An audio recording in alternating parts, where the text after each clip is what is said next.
Assalamualaikum Sobat Batur Kanda. Pernah nggak kalian bayangin apa jadinya kalau dua kekuatan paling besar di muka bumi, singa dari barat dan naga dari timur, tiba-tiba bentrok di satu titik yang sama? Ini adalah kisah tentang satu-satunya momen dalam sejarah di mana pasukan Muslim berhadapan langsung dengan Kekaisaran Cina. Sebuah pertempuran yang mengubah wajah dunia, tapi jarang banget dibahas di buku sekolah. Halo, apa kabar Sobat Batur Kanda? Senang sekali bisa ketemu lagi di ruang kreatif kita. Kali ini, saya ingin mengajak kalian semua untuk memejamkan mata sejenak. Bayangkan, kita sedang berdiri di tengah-tengah hamparan padang rumput yang luas di Asia Tengah. Di depan kita mengalir sebuah sungai yang tampak tenang. Namanya Sungai Talas. Airnya jernih, tapi di balik ketenangan itu tersimpan sebuah memori dahsyat yang hampir terlupakan oleh sejarah arus utama. Pernah nggak sih kalian terpikir, apa jadinya kalau dua peradaban paling gila, paling besar, dan paling berpengaruh di abad ke-8 tiba-tiba bertemu di satu titik koordinat yang sama? Ini bukan sekedar pertemuan diplomatik sambil minum teh, sobat. Ini adalah pertemuan dua ego raksasa yang merasa bahwa merekalah penguasa bumi yang sesungguhnya. Di satu sisi, dari arah ufuk timur yang jauh, ada Kekaisaran Cina dari dinasti Tang. Di sisi lain, dari arah barat yang panas, ada barisan Panji Hitam Kekhalifahan Abbasiyah. Bayangin, ini adalah momen Avengers versi sejarah nyata.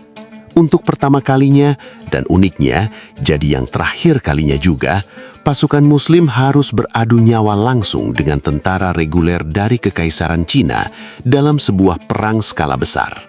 Pertempuran Talas adalah titik balik peradaban manusia. Kalau hasil perang ini beda sedikit saja, mungkin wajah dunia yang kita tempati sekarang bakal berubah total. Mungkin teknologi yang kita pakai hari ini nggak akan pernah ada. Kenapa saya bilang begitu? Karena di balik dentingan pedang dan teriakan perang di Talas, ada sebuah rahasia besar yang bocor. Sebuah teknologi yang selama ribuan tahun dijaga sangat ketat oleh Cina dengan ancaman hukuman mati bagi siapapun yang membocorkannya. Rahasia itu adalah kertas. Iya, kertas yang kalian pakai buat nulis tugas, buat cetak buku, sampai buat bungkus gorengan itu, rahasianya berpindah tangan ke dunia Islam gara-gara pertempuran di pinggir sungai ini. Gila kan? Satu perang bisa mengubah cara manusia mencatat ilmu pengetahuan selamanya. Tapi sebelum kita sampai ke sana, kita harus paham dulu kenapa dua raksasa ini bisa sampai senggolan di wilayah yang sejujurnya jauh banget dari pusat ibu kota mereka masing-masing. Cina punya Chang'an yang megah, dan Abbasiyah punya Baghdad yang mulai tumbuh menjadi pusat ilmu pengetahuan. Kenapa mereka harus capek-capek kirim ribuan pasukan ke wilayah terpencil di Asia Tengah? Jawabannya adalah jalur sutra. Jalur ini adalah urat nadi ekonomi dunia saat itu. Siapa yang pegang jalur sutra, dia yang pegang kendali atas kekayaan dunia. Asia Tengah saat itu bukan cuma padang pasir kosong, tapi wilayah yang penuh dengan kota-kota perdagangan kaya raya seperti Samarkand, Bukhara, dan Tashkent. Wilayah ini adalah gadis cantik yang diperebutkan oleh semua orang. Dinasti Tang merasa Asia Tengah adalah halaman belakang mereka yang harus tunduk. Sementara Kekhalifahan Abbasiyah melihat ini sebagai wilayah dakwah dan ekspansi ekonomi yang sangat menjanjikan. Sobat Batur Kanda, atmosfer tahun 751 Masehi itu benar-benar tegang. Ketegangan itu kayak balon yang ditiup terus-menerus sampai tipis banget. Tinggal nunggu satu jarum kecil buat bikin semuanya meledak. Dan jarum itu muncul dari sebuah konflik lokal antara dua kerajaan kecil di lembah Fergana. Konflik yang tadinya cuma urusan tetangga, tiba-tiba berubah menjadi urusan dua superpower dunia karena masing-masing pihak minta tolong ke abang jago mereka.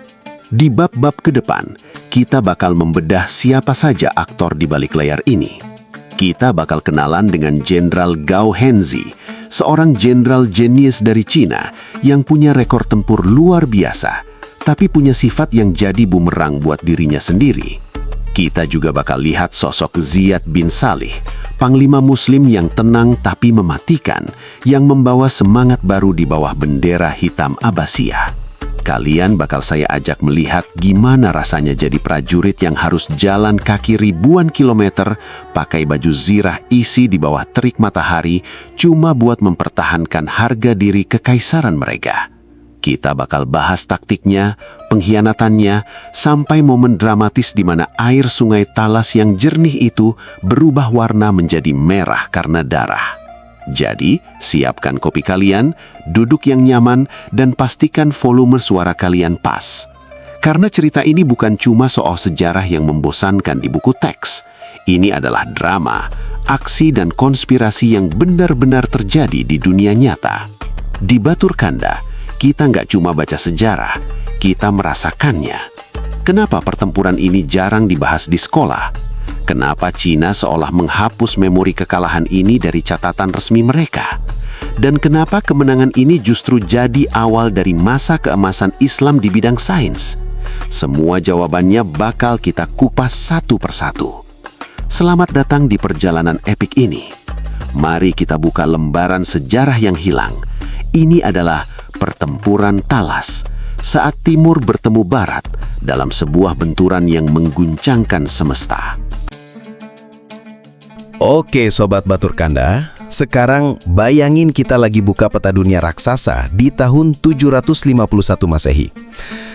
Kalau kita lihat peta zaman itu, pandangan kita pasti bakal tertuju pada dua warna dominan yang menguasai hampir seluruh daratan Asia. Di sebelah timur, ada warna emas yang melambangkan kemegahan dinasti Tang dari Cina. Dan di sebelah barat, ada warna hitam legam yang melambangkan bendera kekhalifahan Abbasiyah. Jujur aja nih, kalau kita hidup di zaman itu, rasanya mustahil buat nggak ngerasa kecil di hadapan dua kekuatan ini. Mari kita mulai dari arah timur dulu. Kita bedah siapa sebenarnya dinasti Tang ini. Sobat, dinasti Tang itu bisa dibilang Amerikanya abad ke-8. Mereka lagi ada di puncak kejayaan yang namanya Golden Age. Ibu kota mereka, Chang'an, itu kota paling gila di dunia saat itu. Penduduknya lebih dari 1 juta orang.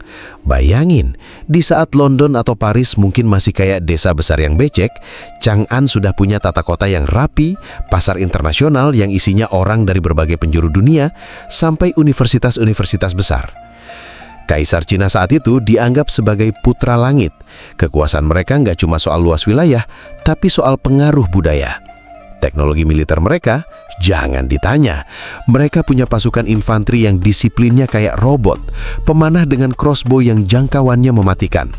Dan satu lagi, mereka punya unit kavaleri besi yang sangat ditakuti. Mereka punya prinsip, siapapun yang mengganggu kestabilan perbatasan Cina bakal dikejar sampai ke ujung dunia. Nah, semangat ekspansi inilah yang bikin mereka terus mendorong batas wilayahnya ke arah barat, masuk ke area yang kita kenal sebagai Asia Tengah atau wilayah Transoksiana. Sekarang, kita putar arah kompas kita 180 derajat ke arah barat. Di sana, dunia Islam lagi mengalami perubahan besar-besaran. Beberapa tahun sebelum tahun 751, terjadi sebuah revolusi hebat. Kekhalifahan Umayyah yang sudah berkuasa lama tumbang dan digantikan oleh dinasti Abbasiyah. Ini bukan cuma ganti pemimpin Sobat Batur Kanda, tapi ganti paradigma. Abbasiyah ini jauh lebih inklusif. Mereka merangkul orang-orang non-Arab, terutama orang-orang Persia yang pinter-pinter buat masuk ke dalam pemerintahan. Pasukan Abbasiyah itu beda banget sama pasukan Arab zaman dulu yang cuma jago gerang gerilya di padang pasir. Pasukan Abbasiyah di bawah jenderal-jenderal seperti Abu Muslim Al-Khurasani sudah bertransformasi jadi mesin perang yang sangat terorganisir. Mereka pakai baju zirah berat, bawa tombak panjang, dan punya semangat tempur yang didorong oleh keyakinan yang sangat kuat.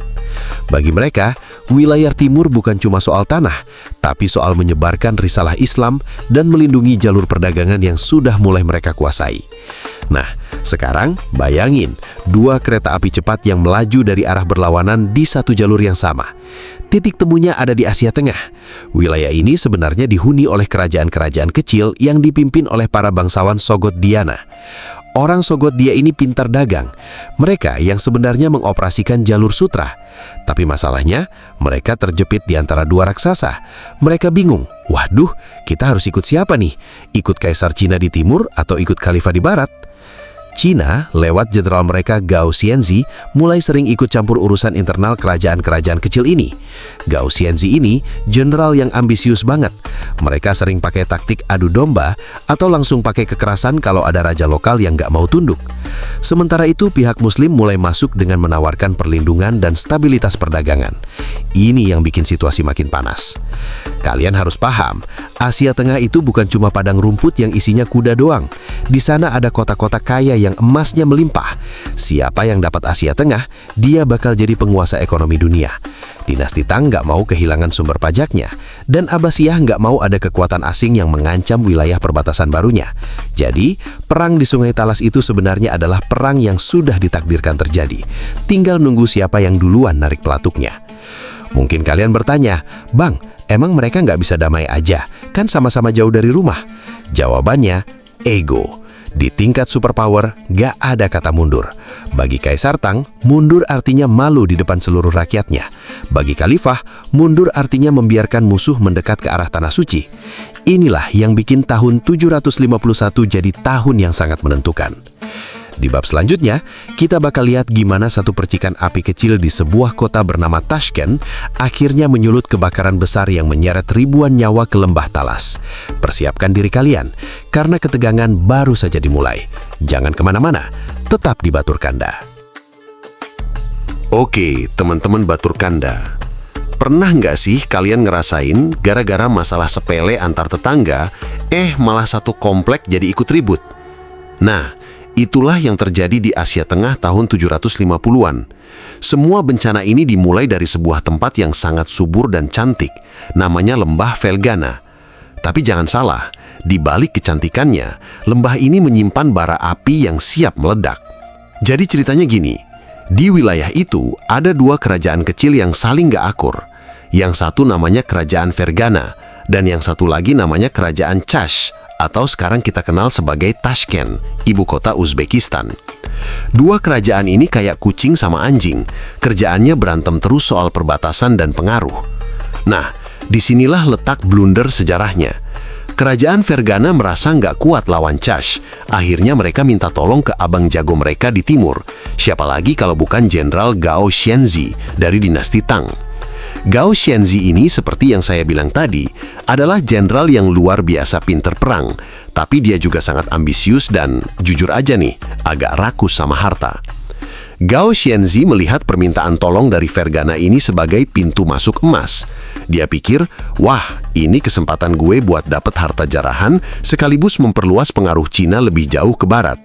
Maka, berangkatlah pasukan dinasti Tang menuju Chash. Raja Chash yang tahu kalau dia nggak mungkin menang lawan pasukan reguler Cina yang jumlahnya ribuan, akhirnya mutusin buat menyerah secara damai. Dia mikir, daripada rakyat gue habis dibantai, mending gue damai aja. Tapi disinilah pengkhianatan paling kotor dalam sejarah Asia Tengah terjadi, Sobat Batur Kanda. Jenderal Gao Xianzi menjanjikan keselamatan buat Raja Chash dan keluarganya kalau mereka menyerahkan diri secara sukarela. Raja Chash percaya, dia datang dengan tangan terbuka. Tapi apa yang dilakukan Gao? Begitu sang raja sampai di hadapannya, bukannya disambut sebagai tamu terhormat yang sudah menyerah, Raja Chash malah ditangkap, dirantai, dan yang paling parah, dia dieksekusi mati di hadapan publik. Nggak cuman itu, pasukan Gao merampok habis-habisan kota Chash, mengambil semua perhiasan, emas, dan harta benda mereka. Gila nggak tuh? Ini benar-benar tindakan yang mencederai kode etik peperangan zaman itu. Berita tentang pengkhianatan Jenderal Gao Xianzi ini menyebar cepat kayak api di tengah padang rumput kering. Tapi ada satu orang yang berhasil selamat dari pembantaian itu.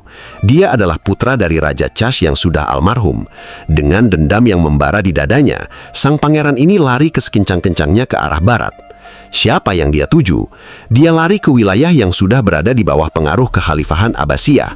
Dia sampai di Merv, markas besar Abu Muslim Al-Khurasani, orang paling kuat dan paling berpengaruh di wilayah timur Abbasiyah saat itu. Bayangin adegannya, sang pangeran berlutut di hadapan Abu Muslim dengan air mata dan luka. Dia ceritain semua pengkhianatan keji yang dilakukan jenderal Cina itu. Sobat Batur Kanda, Abu Muslim Al-Khurasani ini bukan orang yang bisa disepelekan. Dia adalah arsitek di balik runtuhnya dinasti Umayyah. Mendengar cerita tentang kekejaman Gao Xianzi, Abu Muslim tahu kalau dia nggak bisa tinggal diam. Dia sadar kalau Cina dibiarin berbuat seenaknya di Chash, besok-besok mungkin Samarkand atau Bukhara lah yang bakal jadi sasaran berikutnya. Ini bukan cuma soal nolongin pangeran yang kehilangan ayahnya, tapi ini soal kedaulatan wilayah Islam di Asia Tengah. Abu Muslim langsung ngasih perintah tegas. Dia memanggil salah satu panglima terbaiknya, namanya Ziyad bin Solih. Dia bilang, "Ziyad, kumpulkan pasukan. Kita harus hentikan naga dari timur itu sebelum mereka menginjak-injak harga diri kita lebih jauh." Dan dimulailah mobilisasi massa yang luar biasa besar. Bayangin suasana di barak-barak militer saat itu, teman-teman. Suara teriakan instruksi, denting senjata yang lagi diasah, dan derap ribuan kaki kuda yang mulai bergerak maju. Di sisi lain, Jenderal Gao Xianzi yang ngerasa udah di atas angin, malah makin percaya diri. Dia kumpulkan 30.000 pasukan elit Cina, ditambah sekitar 20.000 sampai 40.000 pasukan sekutu dari suku-suku lokal. Totalnya, ada sekitar 70.000 orang yang bergerak ke arah yang sama. Kedua pasukan ini sekarang lagi berjalan menuju satu titik temu, sebuah sungai Talas. Suasana benar-benar tegang. Langit di Asia Tengah kayaknya berubah jadi mendung karena debu yang berterbangan dari derap langkah ratusan ribu manusia dan hewan. Nggak ada lagi kata diplomasi, nggak ada lagi kata maaf. Yang ada cuma persiapan buat sebuah benturan besar yang bakal mengubah sejarah. Nah, pertanyaannya, gimana mental para prajurit ini saat tahu mereka bakal lawan musuh yang belum pernah mereka hadapi sebelumnya? Gimana taktik yang disiapkan Ziyad bin Solih buat ngelawan keunggulan teknologi panah Cina? Semuanya bakal makin seru di bab-bab selanjutnya. Sobat Batur Kanda, di cerita selanjutnya, kita bakal kenal lebih dekat sama sang antagonis utama kita, Jenderal Gao Xianzi. Kenapa dia begitu ditakuti? Dan apa rahasia kekuatannya sampai dia berani menantang kekhalifahan Abbasiyah? Tetap pantengin terus ya, karena perang ini sebentar lagi bakal meletus. Halo lagi Sobat Batur Kanda. Pernah nggak kalian dengar pepatah, kenali musuhmu seperti kamu mengenali dirimu sendiri? Nah, kalau kita nggak bahas sosok yang satu ini, cerita pertempuran Talas bakal kurang bumbunya. Kenalin, namanya Jenderal Gao Xianzi. Tapi ada fakta unik nih yang mungkin belum banyak orang tahu. Meskipun dia jenderal besar di dinasti Tang, Gao Xianzi sebenarnya bukan orang etnis Tionghoa asli. Dia itu keturunan dari kerajaan Goguryeo, wilayah yang sekarang kita kenal sebagai Korea.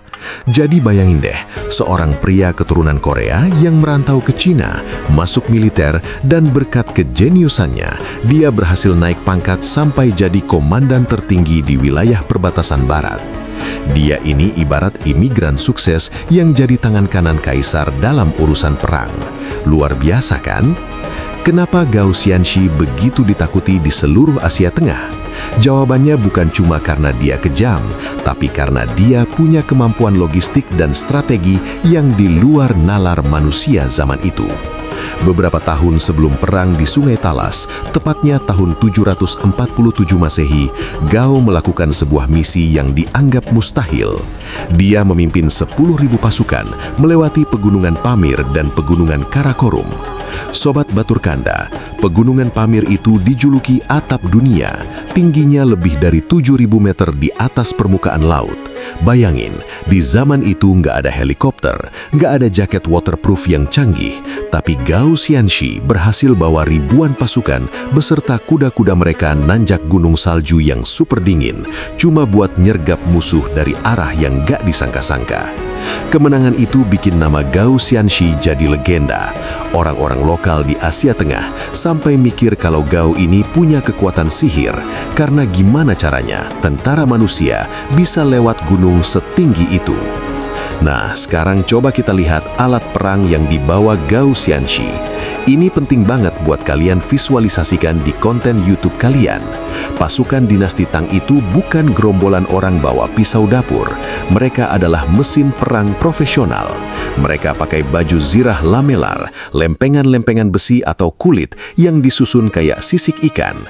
Kalau kena sinar matahari, barisan mereka itu berkilau menyilaukan mata. Sangat dramatis buat konten sinematik. Mereka juga punya senjata rahasia, crossbow atau busur silang. Crossbow Cina saat itu adalah yang tercanggih di dunia. Daya tembusnya bisa nembus baju zirah dari jarak yang cukup jauh. Selain itu, mereka punya pedang panjang yang namanya Mo Dao, pedang bermata dua yang bisa nebas kuda sekaligus penumpangnya dalam sekali ayunan. Jadi bayangin, mentalitas Gao Xianxi saat dia menuju Sungai Talas. Dia merasa punya pasukan terbaik, teknologi terbaik, dan dia punya rekor kemenangan yang belum terkalahkan. Gao Xianxi berangkat menuju Sungai Talas dengan penuh percaya diri, atau mungkin kita bisa bilang dia agak sedikit sombong. Baginya, pasukan Muslim Abbasiyah itu cuma pendatang baru yang beruntung. Dia nggak sadar kalau lawan yang bakal dia hadapi kali ini punya satu hal yang nggak dimiliki pasukan manapun yang pernah dia kalahkan, yaitu semangat perjuangan yang didasari oleh keyakinan yang sangat dalam. Tapi jangan salah sangka dulu Sobat Batur Kanda, meskipun Gao Xianxi punya reputasi yang agak abu-abu gara-gara kejadian di Tashkent, sebagai militer dia tetaplah seorang jenius. Dia tahu gimana cara mengatur formasi, dia tahu gimana cara memanfaatkan medan perang. Dia sudah menyiapkan strategi untuk menjepit pasukan muslim di tepi sungai agar mereka nggak punya jalan lari. Di sisi lain, Gao juga bawa pasukan sekutu dari suku-suku lokal, salah satunya adalah suku Karluk. Nah, ingat baik-baik nama Karluk ini, karena nanti mereka bakal jadi kunci plot twist yang sangat mengejutkan di tengah peperangan. Gao Xianxi merasa dia sudah pegang semua kartu as. Dia pikir kemenangan di Talas cuma masalah waktu, dan setelah itu, seluruh Asia Tengah bakal benar-benar bertekuk lutut di bawah kakinya. Sobat Batur Kanda, bayangkan dua kekuatan ini sekarang sudah mulai saling melihat dari kejauhan. Debu dari arah timur adalah debu pasukan Gao Xianxi yang berkilau dengan zirah besinya. Sementara dari arah barat ada barisan panji-panji hitam yang bergerak dengan tenang namun pasti.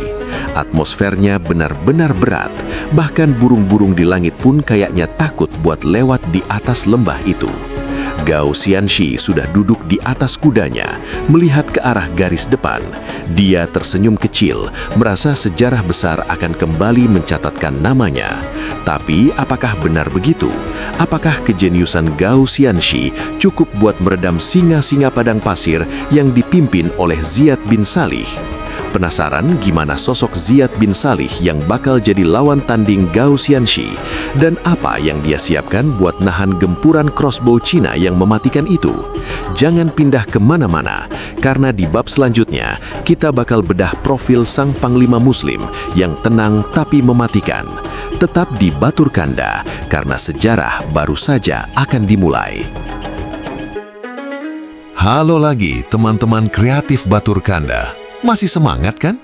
Kalau tadi kita sudah bahas Jenderal Gao Xianxi yang ambisius, sekarang kita kenalan sama lawannya yang gak kalah gahar, Panglima Ziyad bin Salih. Bayangin sosok ini sebagai kebalikan dari Gao. Kalau Gao adalah api yang berkobar-kobar dan meledak-ledak, Ziyad bin Salih adalah gunung batu yang tenang, tapi sekali dia bergerak, bumi bakal bergetar. Siapa sih sebenarnya Ziyad bin Salih ini?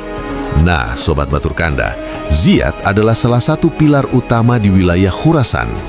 Dia bukan cuma sekedar jenderal yang jago ayun pedang, tapi dia adalah representasi dari era baru dunia Islam, kekhalifahan Abbasiyah.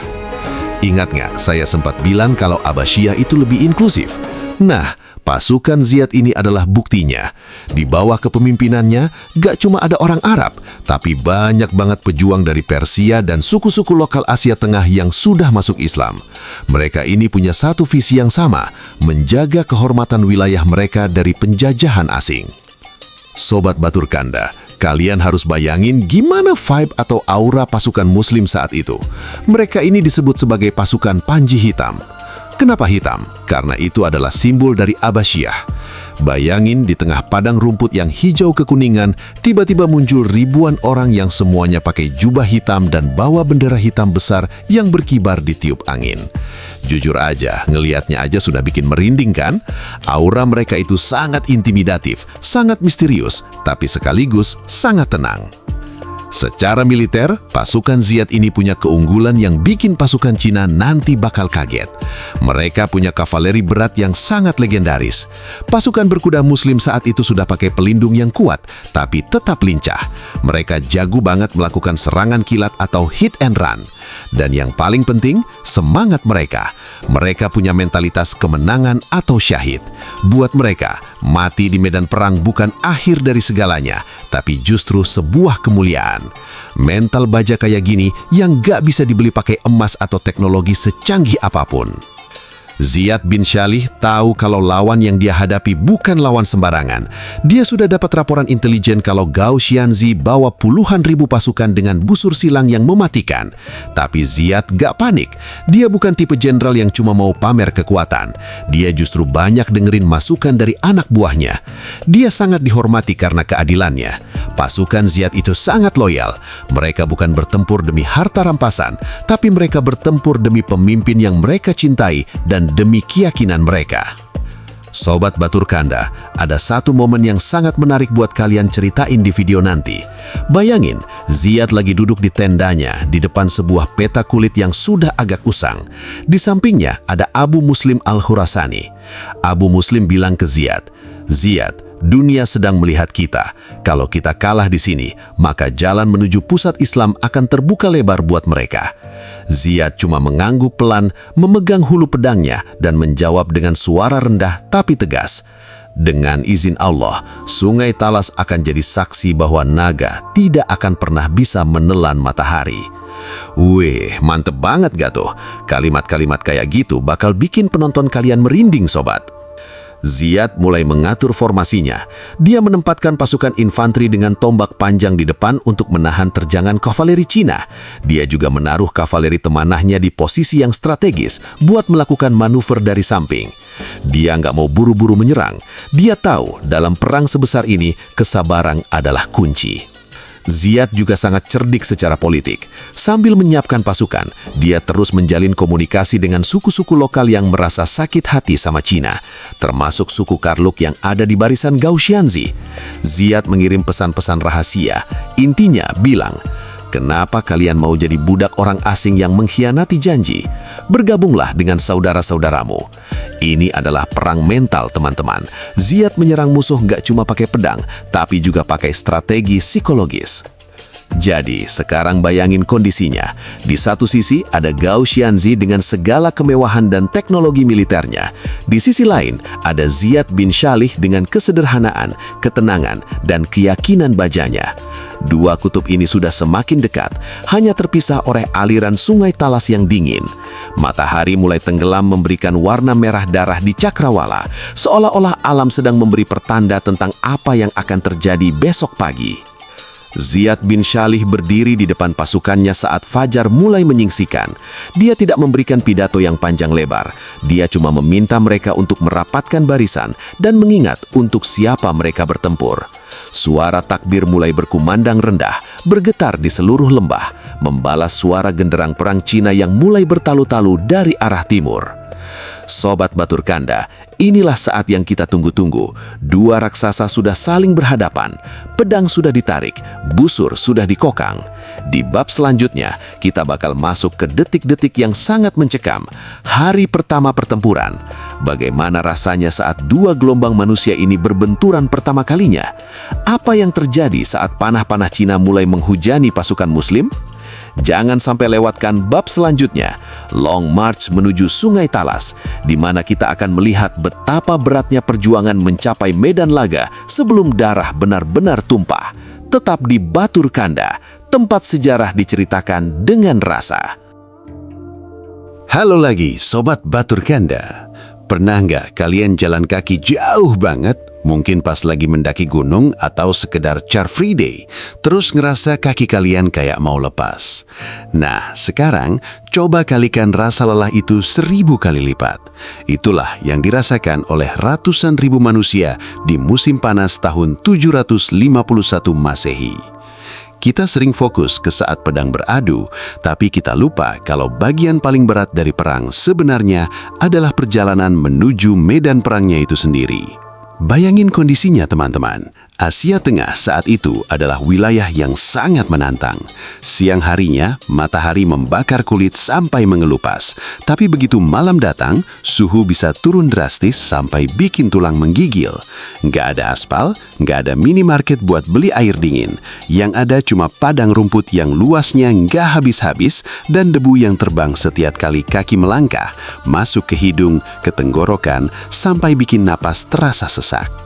Kita lihat dari sisi pasukan dinasti Tang dulu. Jenderal Gao Hansi membawa pasukan bergerak dari wilayah Kucha. Jaraknya ratusan kilometer melewati jalur-jalur pegunungan yang terjal. Kalian harus tahu, prajurit Cina itu bawa perlengkapan yang sangat berat. Baju zirah lempengan besi, busur silang yang kaku, bekal makanan, sampai peralatan tidur. Mereka bukan cuma jalan kosong, mereka harus mastiin ribuan kuda mereka dapat rumput dan air. Kalau kuda-kuda itu mati, habislah kekuatan kavaleri mereka. Jadi, setiap langkah itu adalah perjuangan antara hidup dan mati, bahkan sebelum musuh terlihat. Jujur aja Sobat Batur Kanda, dalam long march kayak gini, mental prajurit itu benar-benar diuji. Di barisan belakang, para pembawa logistik berjuang mati-matian narik gerobak di atas tanah yang gak rata. Banyak yang jatuh sakit karena kelelahan atau dehidrasi, tapi disiplin militer dinasti Tang itu sangat keras. Siapapun yang berhenti tanpa perintah, hukumannya bisa sangat berat. Jadi mereka terus maju, bergerak seperti naga raksasa yang merayap di atas permukaan bumi menuju satu titik, Lembah Talas. Sekarang, coba kita tengok ke arah barat. Pasukan Ziyad bin Shalih juga nggak kalah menderita. Mereka bergerak dari wilayah Khurasan dan Merv. Meskipun mereka lebih terbiasa dengan iklim panas, tapi membawa pasukan dalam jumlah besar melewati wilayah yang asing itu bukan perkara gampang. Para pejuang muslim ini berjalan dengan penuh ketenangan, tapi di balik ketenangan itu ada ketegangan yang sangat tinggi. Mereka tahu bahwa di ujung perjalanan ini, sebuah kekuatan besar yang belum pernah mereka hadapi sedang menunggu. Setiap malam saat mereka berkemah, atmosfernya benar-benar atmosferik sobat. Bayangin, ribuan api unggun kecil menyala di kegelapan padang rumput. Suara zikir pelan terdengar dari tenda-tenda pasukan muslim bercampur dengan suara orang-orang yang lagi asah pedang atau benerin tali pelana kuda. Mereka nggak banyak bicara soal kemenangan, mereka lebih banyak menyiapkan hati. Mereka tahu mungkin ini adalah perjalanan terakhir bagi sebagian besar dari mereka. Di perjalanan ini, Ziyad bin Shalih sering terlihat berjalan di antara prajuritnya, bukan cuma duduk manis di atas kuda mewahnya. Dia menyapa mereka, memastikan moral mereka tetap tinggi. Ini yang bikin pasukan Abbasiyah punya ikatan emosional yang kuat. Mereka merasa perjuangan ini bukan cuma milik jenderal, tapi milik mereka semua. Rasa lelah itu seolah terobati setiap kali mereka diingatkan soal tujuan mulia mereka. Sobat Batur Kanda, seiring berjalannya waktu, jarak antara dua raksasa ini makin menyempit. Para pengintai atau scout dari kedua belah pihak mulai sering berpapasan. Ada ketegangan yang gila di udara. Bayangin, kamu lagi jalan di depan, terus di balik bukit sana kamu lihat kepulan debu raksasa yang menandakan musuh sudah dekat. Jantung pasti langsung copot kan? Rasa capek yang tadi luar biasa, tiba-tiba hilang digantikan dengan adrenalin yang memuncak. Akhirnya, setelah berminggu-minggu menempuh perjalanan yang menyiksa, kedua pasukan ini mulai melihat aliran Sungai Talas. Sungai itu kayak oase di tengah penderitaan mereka, tapi mereka tahu air sungai itu sebentar lagi nggak akan lagi terasa segar. Sungai itu akan jadi saksi bisu di mana ratusan ribu orang akan bertaruh nyawa. Gao Hansi sampai duluan di lokasi dan langsung memerintahkan pasukannya buat bikin benteng pertahanan sementara. Dia cerdik, dia ambil posisi yang menurutnya paling menguntungkan. Gak lama kemudian, barisan panji hitam Ziyad bin Shalih muncul di Cakrawala.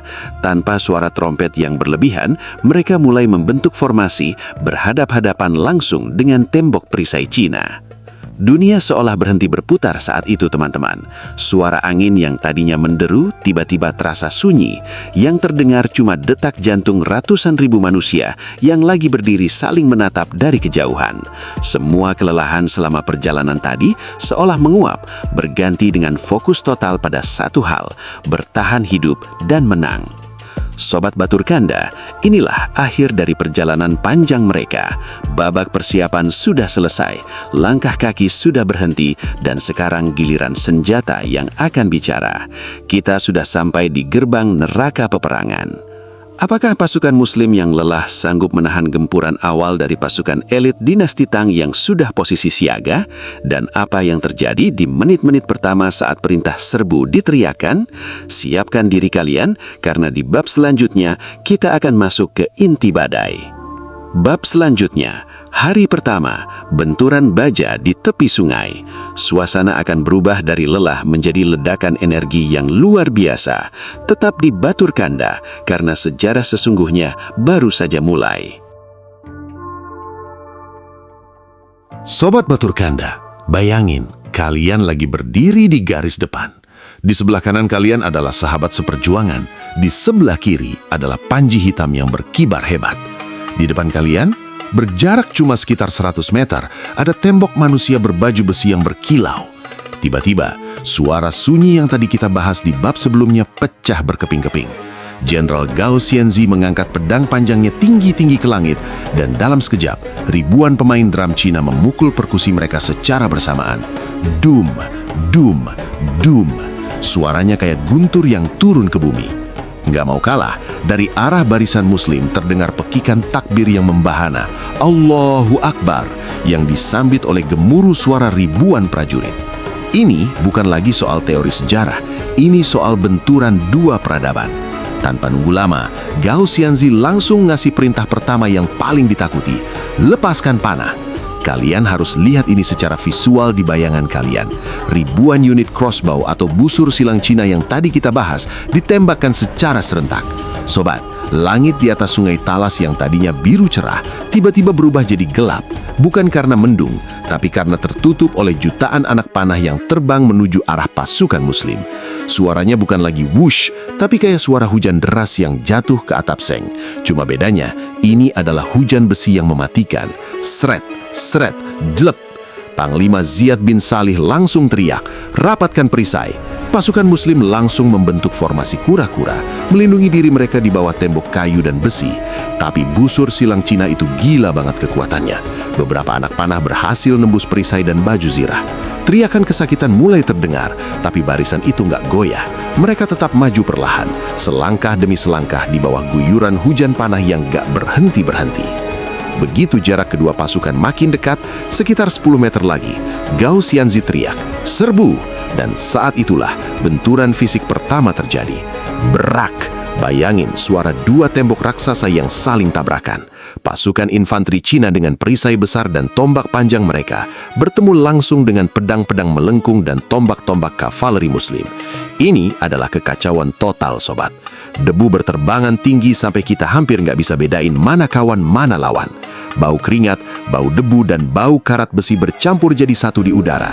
Di barisan depan, kalian bakal lihat adegan yang bener-bener kayak film action kolosal.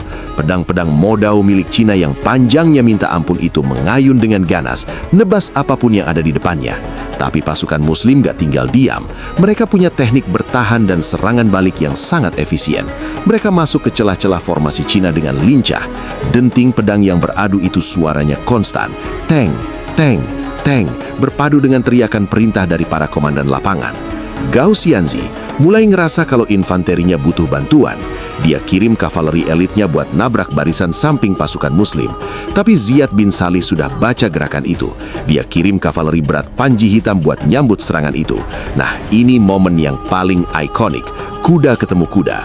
Bayangin dua massa otot raksasa yang lari kencang terus tabrakan di tengah lapangan. Suara ringkikan kuda yang panik dan denturan baju zirah mereka itu benar-benar bikin telinga pengang.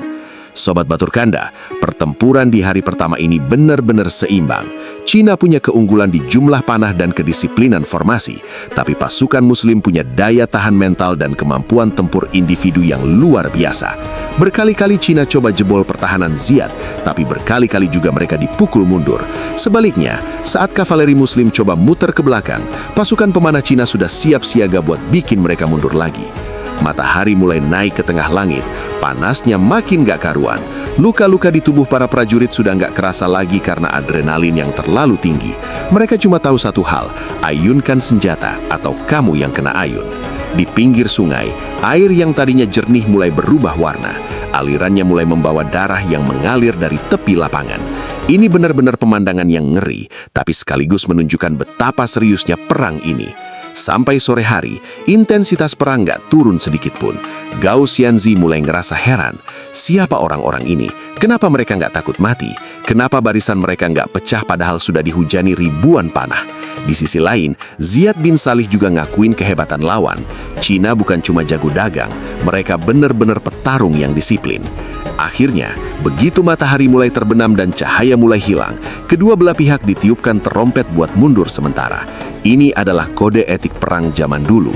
Nggak perang di malam hari kecuali ada taktik khusus. Kedua pasukan ditarik mundur ke camp masing-masing dengan kondisi yang sangat memprihatinkan. Banyak yang luka-luka, banyak yang kehilangan teman, dan semua orang benar-benar kehabisan tenaga. Malam itu, lembah Talas jadi sunyi lagi, tapi sunyi yang mencekam. Dari kejauhan, terdengar suara rintihan prajurit yang lagi diobati. Api unggun dinyalakan lagi, tapi suasananya beda sama malam sebelumnya. Sekarang mereka tahu persis siapa yang mereka lawan. Mereka tahu kalau besok pertempuran bakal lebih gila lagi. Sobat Batur Kanda, hari pertama berakhir dengan skor seri. Nggak ada yang menang, nggak ada yang kalah. Tapi di kegelapan malam itu, di balik tenda-tenda pasukan Muslim, Ziyad bin Salih lagi nyiapin sesuatu yang gak disangka-sangka. Dia tahu kalau main adu otot terus, pasukannya bisa habis. Dia butuh sesuatu yang bisa mecah konsentrasi Gao Xianzi. Kebayang gak gimana perasaan para prajurit yang harus tidur di samping senjata mereka? Tahu kalau besok pagi mereka harus melakukan kegilaan yang sama lagi. Dan apa sih rencana rahasia Ziyad buat hari kedua? Apakah naga dari timur itu bakal mulai nunjukin taring aslinya? Jangan kemana-mana sobat, karena di bab selanjutnya nanti kita bakal bahas soal satu hal yang paling dibenci dalam sejarah, tapi paling efektif buat menangin perang, pengkhianatan. Siapkan diri kalian buat plot twist terbesar di Sungai Talas. Tetap di Batur Kanda. Halo lagi Sobat Batur Kanda. Pernah nggak kalian ngerasa dikhianati sama temen sendiri? Rasanya sakit banget kan? Nah, sekarang bayanin kalau pengkhianatan itu terjadi di tengah perang hidup dan mati di depan puluhan ribu musuh yang siap menebas leher kalian. Itulah yang dirasakan Jenderal Gao Hanshi di hari kelima pertempuran di Sungai Talas. Kita balik dulu ke suasana camp di malam hari keempat. Di saat api unggun mulai meredup, di tengah kegelapan yang menyelimuti lembah Talas, ada dialog sunyi yang terjadi. Ingat suku Karluk yang saya sebutkan tadi? Suku nomaden lokal yang kuat dan jadi sekutu utama dinasti Tang. Nah, mereka ini sebenarnya lagi bimbang. Di satu sisi, mereka ikut Cina karena tergiur janji harta dan kekuasaan. Tapi di sisi lain, mereka melihat perilaku Gao Hanshi yang arogan dan pengkhianatannya di Tashkent tempo hari. Hati mereka mulai goyah. Diam-diam, utusan dari Panglima Ziyad bin Salih sudah masuk ke tenda-tenda pemimpin Karluk. Pesannya singkat tapi nendang. Kalian adalah putra asli tanah ini. Kenapa kalian membantu orang asing yang akan menginjak-injak kalian setelah perang ini usai? Bergabunglah dengan kami dan kita bagi kemenangan ini bersama. Bayangin sobat, tawaran itu kayak air di padang pasir bagi suku Karluk. Mereka sadar, masa depan mereka bukan bersama dinasti Tang yang jauh di timur, tapi bersama peradaban baru yang mulai tumbuh di barat.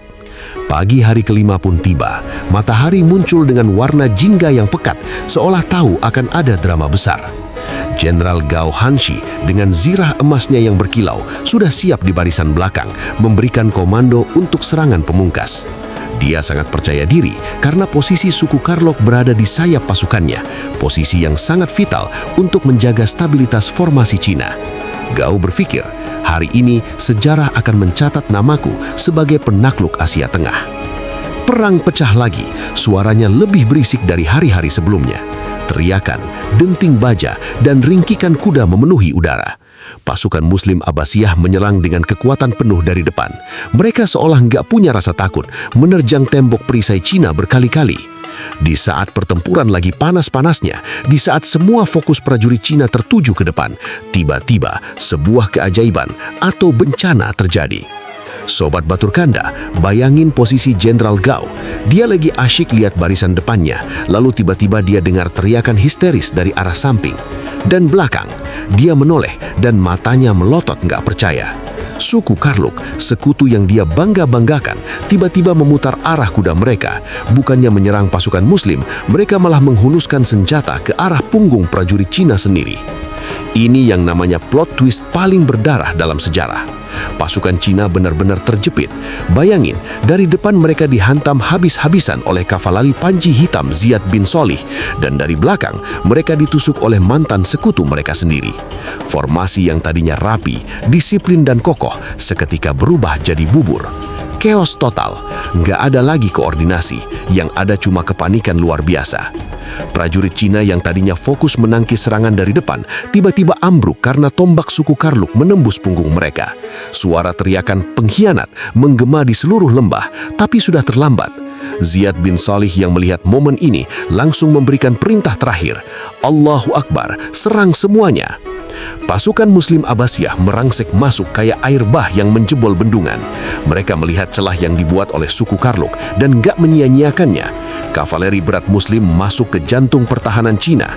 Jenderal Gao Hanshi yang tadinya begitu berwibawa, sekarang wajahnya pucat pasi. Dia sadar kejeniusan logistiknya, kehebatan busur kerisnya, dan zirah besinya gak ada artinya kalau hatinya sudah dikhianati. Dalam hitungan jam, pasukan elit dinasti Tang yang legendaris itu hancur berkeping-keping. Mereka yang tadinya merasa sebagai penguasa dunia, sekarang lari kocar-kacir mencoba menyelamatkan nyawa. Banyak yang terjepit di rawa-rawa pinggir sungai, banyak yang tertawan, dan gak sedikit yang gugur di tanah yang asing bagi mereka. Sungai Talas yang tadinya cuma saksi bisu, sekarang benar-benar banjir dengan air mata dan darah kekalahan sebuah kekaisaran besar. Gao Hanshi sendiri hampir saja tertawan kalau nggak diselamatkan oleh beberapa pengawal setianya yang tersisa. Dia terpaksa lari, meninggalkan ambisinya, meninggalkan ribuan pasukannya, dan meninggalkan mimpinya untuk menguasai Barat. Ini adalah momen keruntuhan mental seorang legenda. Seorang jenderal yang tak pernah kalah, akhirnya tumbang bukan karena kurang taktik, tapi karena kurangnya integritas dan kesetiaan. Sobat Batur Kanda, momen pengkhianatan ini bukan cuma soal kalah perang. Ini adalah pesan moral yang kuat banget buat kita semua, bahwa kekuatan fisik dan teknologi secanggih apapun bisa hancur seketika kalau pondasi percayaan sudah retak. Dan bagi dunia Islam, kemenangan ini adalah karpet merah yang membentangkan pengaruh mereka di seluruh Asia Tengah sampai ribuan tahun ke depan. Tapi tunggu dulu, cerita ini belum selesai. Di balik tumpukan senjata yang patah dan bendera yang robek, ada sesuatu yang jauh lebih berharga daripada emas jarahan. Di antara ribuan tawanan perang Cina yang ditangkap oleh pasukan Ziyad bin Solih, ternyata terselip beberapa orang yang punya keahlian rahasia. Keahlian itu nantinya bakal bikin peradaban Islam melompat maju 500 tahun dibanding Eropa. Kira-kira apa ya rahasia itu? Dan gimana nasib Jenderal Gao setelah pulang ke Cina dengan tangan hampa? Tetap stay di Batur Kanda, karena di bab 9 kita bakal bahas soal runtuhnya kekuatan Tang dan awal dari sebuah revolusi pengetahuan yang gak sengaja dimulai dari tetesan darah di Sungai Talas. Jangan kemana-mana, kita lanjut ke bab selanjutnya, runtuhnya kekuatan Tang di Asia Tengah. Ceritanya makin seru dan makin dalam, gengs. Halo lagi Sobat Batur Kanda. Pernah nggak kalian ngerasa kalau dunia itu berputar begitu cepat? Pagi hari kalian merasa seperti raja yang menggenggam dunia. Tapi begitu matahari terbenam, kalian sadar kalau kalian nggak punya apa-apa lagi. Itulah yang dirasakan oleh sisa-sisa pasukan dinasti Tang setelah tragedi di Sungai Talas. Suasana di medan perang sekarang sudah berubah total. Nggak ada lagi teriakan semangat, nggak ada lagi bunyi genderang yang membahana. Yang tersisa cuma kesunyian yang nyesek banget di dada. Bayangin pemandangan ini teman-teman. Di bawah langit senja yang berwarna ungu keabu-abuan, ribuan baju zirah lamelar yang tadinya berkilau sekarang tergeletak berantakan di atas tanah. Kusam terkena darah dan debu. Panji-panji naga dari dinasti Tang yang tadinya berkibar gagah, sekarang robek dan tertancap di lumpur tepi sungai. Para prajurit yang selamat dari pembantaian itu berjalan dengan langkah gontai, kepala tertunduk, gak berani menoleh ke belakang. Mereka bukan lagi pasukan penakluk, mereka adalah bayangan dari sebuah kejayaan yang baru saja runtuh. Dan gimana dengan Jenderal Gao Xianzi, sosok yang kita bahas sebagai jenius militer di bab 4 tadi? Sobat, ini adalah bagian yang paling nyenges. Gao Xianzi, sang macan dari timur, harus lari lewat celah-celah gunung dengan pengawalan yang sangat minim. Dia yang biasanya duduk tegak di atas kuda dengan penuh wibawa, sekarang harus sembunyi-sembunyi agar nggak tertangkap oleh patroli kavaleri muslim. Bayangkan rasa malu yang dia bawa pulang. Dia gagal memberikan kemenangan bagi kaisar. Dia kehilangan puluhan ribu prajurit terbaiknya. Dan yang paling parah, dia dikhianati oleh sekutunya sendiri. Nama besarnya hancur di tepi sungai Talas. Tapi efek dari pertempuran ini jauh lebih besar daripada sekedar nasib satu orang jenderal. Kekalahan di Talas ini adalah lonceng kematian bagi ambisi Cina di Asia Tengah. Selama ribuan tahun, Cina selalu menganggap wilayah ini sebagai bagian dari pengaruh mereka. Tapi setelah hari itu, dinasti Tang terpaksa harus menarik diri. Mereka sadar bahwa ada kekuatan baru di barat yang nggak bisa mereka bendung. Sejarah mencatat setelah pertempuran Talas, pengaruh Cina di wilayah ini benar-benar lenyap dan baru bisa kembali lagi secara signifikan sekitar 1000 tahun kemudian. Bayangin sobat, 1000 tahun, satu pertempuran bisa menutup pintu sebuah kekaisaran selama 1 milenium. Di sisi lain, di kamp pasukan muslim, suasananya juga bukan perayaan yang ugal-ugalan. Panglima Ziyad bin Shalih adalah sosok yang bijak. Dia melihat ribuan tawanan perang dari Cina dan merasa sedih melihat nasib para prajurit itu. Di dalam Islam, ada aturan yang sangat jelas soal gimana memperlakukan tawanan perang. Mereka nggak boleh disiksa, mereka harus diberi makan yang layak, dan martabat mereka harus dijaga. Ziyad tahu kemenangan ini bukan karena hebatnya taktik dia semata, tapi karena pertolongan Allah dan momentum sejarah yang memang sudah waktunya bergeser. Kekalahan Tang di Talas ini juga memicu efek domino yang luar biasa di dalam negeri Cina sendiri. Gak lama setelah kekalahan ini, Kekaisaran Tang mengalami guncangan besar yang dikenal sebagai pemberontakan An Lushan.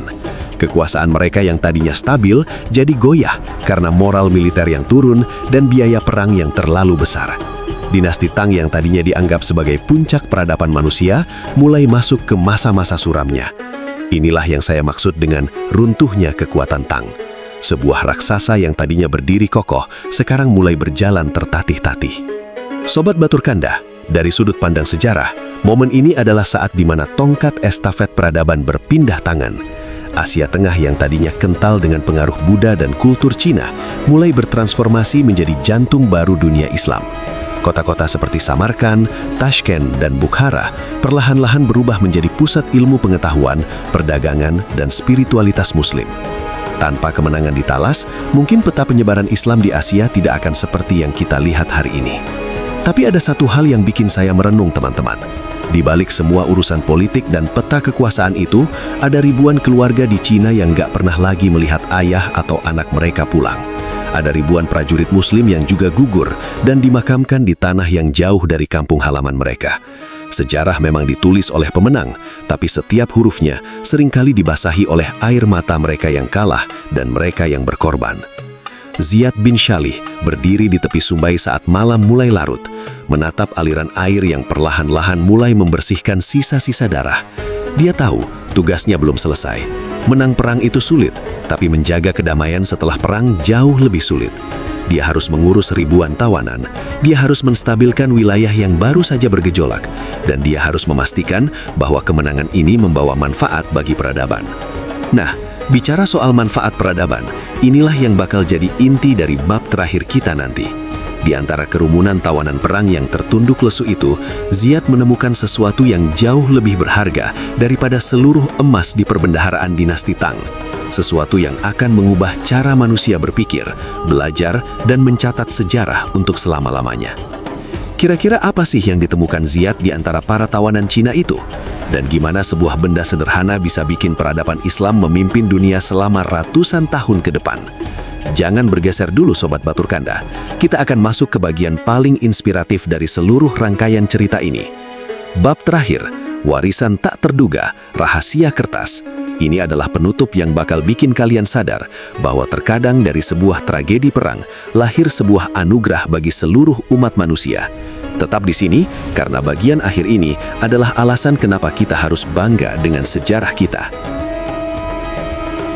Akhirnya, kita sampai di akhir cerita.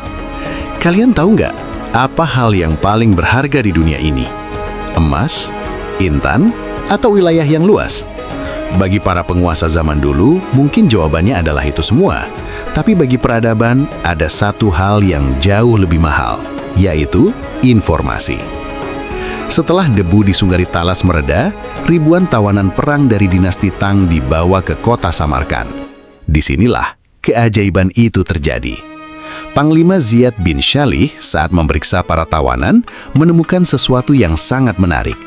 Ternyata, di antara para prajurit Cina itu, ada beberapa orang yang bukan cuma jago pakai pedang, tapi mereka adalah pengrajin terampil.